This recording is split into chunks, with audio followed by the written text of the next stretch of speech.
तो बहुत बहुत स्वागत है आपका TV24 स्पोर्ट्स में। बात करेंगे गौतम गंभीर के प्रेस कॉन्फ्रेंस की। जी हाँ, उस पे बात करेंगे कि केएल राहुल पे उन्होंने क्या स्टेटमेंट दिया। बिकॉज केएल राहुल पर तलवार लटक रही है, हम सभी को पता है। वो भी तब जब सरफराज खान ने वो 150 बना दिया है, वो 150 बना दिए। उससे पहले ठीक है, आप बात कर रहे थे कि ठीक है कि केएल राहुल क्या अभी भी डिजर्व करते हैं प्लेस, क्योंकि टीम बैक कर रही थी। लेकिन अब बड़ी बात यह है कि क्योंकि सरफराज खान आए थे शुभमन गिल की जगह, शुभमन गिल जिनको माना जा रहा है कि वो लास्ट मैच मतलब जो नेक्स्ट मैच होगा वहां पर कमबैक कर जाएंगे, जो कल खेला जाएगा वो वहां पर पूरी तरीके से फिट होकर वापस आ जाएंगे। बट अब कहानी उठती है कि फिर केएल राहुल का क्या और सरफराज खान का क्या।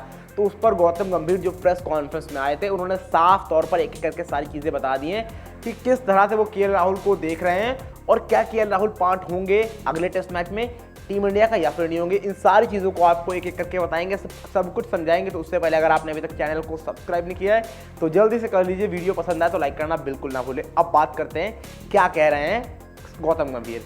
तो गौतम गंभीर से जब ये सवाल किया गया कि लगातार सोशल मीडिया पर क्रिटिसिज्म चल रहा है केएल राहुल का और एक हाइप बना हुआ है कि लगातार आप केएल राहुल को क्यों खिला रहे हैं, why he is in the playing 11 despite the fact की परफॉर्मेंस नहीं है टेस्ट क्रिकेट में। और इन टर्म्स ऑफ अगर आप बात करते हो एशियन रीजन की, चाहे फिर आप कंडीशंस में देख लो बांग्लादेश की, मतलब इस सीरीज को मत देखिएगा, ये तो इंडिया में हुई थी। इससे पहले आपको सीरीज याद आती है 2021 की सीरीज थी, वो 21 और 22 की सीरीज थी, 22 एंड की दिसंबर में। वहां पर केएल राहुल ने मैचेस खेले थे अगेंस्ट द बांग्लादेश, नहीं चले थे।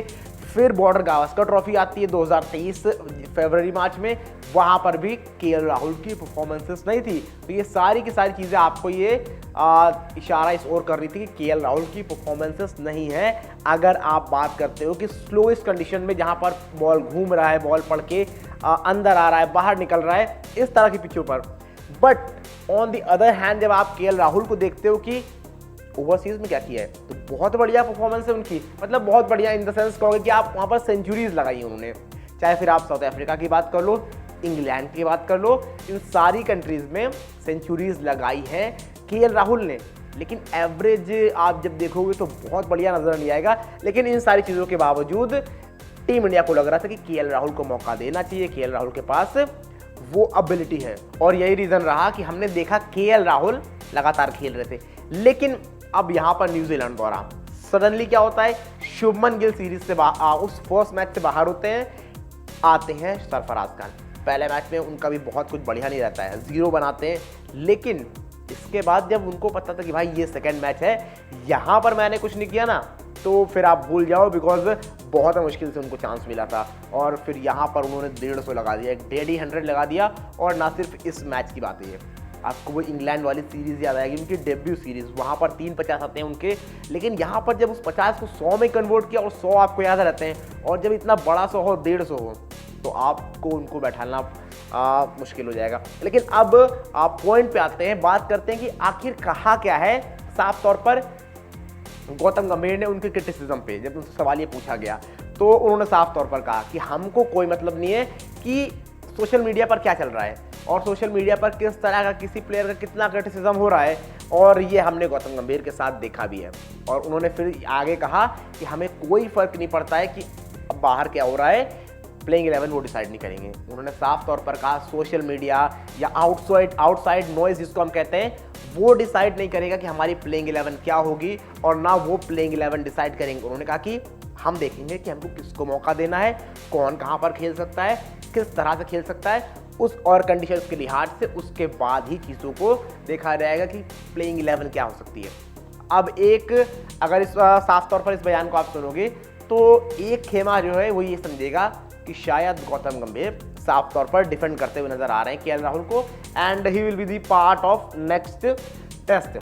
लेकिन जब आप गौतम गंभीर के बारे में ये सब बातें, गौतम गंभीर ने कुछ बोला है, तो आप बिल्कुल सीधा सा मतलब उसका नहीं निकाल सकते। फिर रन सरफराज ने बनाए हैं, शुभमन गिल वापस आ रहे हैं, तो बाहर जाएगा कौन, बड़ा सवाल है। अब क्योंकि केएल राहुल की तारीफ कर दी गौतम गंभीर ने, केएल राहुल को बढ़िया बता दिया, तो क्या केएल राहुल नहीं जाएंगे? जी बिल्कुल नहीं, केएल राहुल अभी भी बाहर हो सकते हैं, क्योंकि जो सेकंड टेस्ट मैच होना है पुणे में होना है, और वहाँ की जो पिचेस है ना वो थोड़ी सी स्लो है, जहाँ पर बॉल आप कहोगे कि ना कि बहुत ज़्यादा टर्न करेगा, घूमेगा, हो सकता है फर्स्ट डे या सेकेंड डे से ही घूमना स्टार्ट हो जाए, जिस तरह की पिचेस है वहां पर। और यही रीजन है कि गौतम गंभीर ये नहीं कहेंगे कि केएल राहुल को बाहर कर रहे हैं, वो केएल राहुल से भी बात करेंगे और उनको बताएंगे कि according to pitches, according to ground dimensions और जो कंडीशंस हैं उनके लिहाज से हम आपको बाहर बैठा रहे हैं। और बिकॉज ऑफ स्पिन बढ़िया खेलते हैं सरफराज खान, तो हम सरफराज को ला रहे हैं। और शुभमन गिल जिनको एक प्रकार का रेस्ट दिया गया था, वो इंजरी से बाहर हुए थे, तो उन पर तो कोई आंच है नहीं उनकी जगह को लेकर, क्योंकि 100 लगाकर आ रहे हैं अभी बांग्लादेश के अगेंस्ट, तो वहां पर उनका खेलना तय है। तो यही आप देखोगे कि शुभमन गिल आ जाएंगे, सरफराज खान भी रहेंगे। यही आप देखोगे शायद केएल राहुल को अब भी बाहर होना पड़े, जब ये गौतम गंभीर ने बयान दे दिया है। हालांकि आप ये भी बिल्कुल इसको ये नहीं कह सकते कि गौतम गंभीर ने जो बोला है वो नहीं करेंगे, मतलब केएल राहुल भी खेल सकते हैं। लेकिन आप ये कह दो कि बिल्कुल मोहर लगा दो केएल राहुल खेल रहे हैं, गौतम गंभीर ने ऐसा बोल दिया, तो ये सरासर गलत होगा। मुझे अभी भी लगता है कि आपको देखना पड़ेगा प्लेइंग 11 क्या होती, और शायद मुझे अभी भी लग रहा है केएल राहुल ही बाहर होते हुए नजर आएंगे, अगर आप जिन कंडीशंस के लिहाज से देखोगे, क्योंकि उनके ओवरसीज में रन जरूर है, सेंचुरीज जरूर है। लेकिन अगर आप बात करते हो इंडियन सोल पर या फिर बात करो कि एशियन सोल पर, तो वहाँ पर उनके रन नहीं है, वहाँ पर उस तरह से चीज़ें नहीं हुई हैं। And that's the reason I think he will not play this second test match against New Zealand. आप चीज़ें हो सकती हैं कि शायद खेल जाएं, लेकिन फिलहाल मुझे ये मुश्किल नज़र आता है एज ऑफ नाउ। बाकी आप बताइए, आपकी राय जानना चाहूँगा, क्या लग रहा है आपको कि कौन खेल रहा है, शुभमन गिल, केएल राहुल, सरफराज खान, इन तीन में से कौन से दो प्लेयर हैं जो कल का टेस्ट मैच खेल रहे हैं, और किसको बाहर बैठना पड़ सकता है, कौन सा वो एक प्लेयर होगा जो बाहर बैठेगा? जो भी आपको लगता है जल्दी जल्दी कमेंट करके बताइए क्या है आपकी राय।